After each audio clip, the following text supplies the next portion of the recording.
Yan, blueprint system sa game ko yan.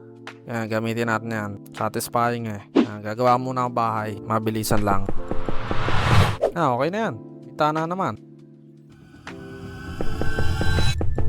Okay, last. Bubong.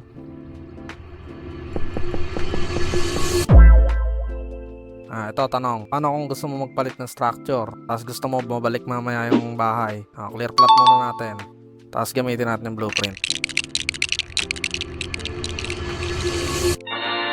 Hey, may isa pa akong blueprint dito. Yun naman try natin.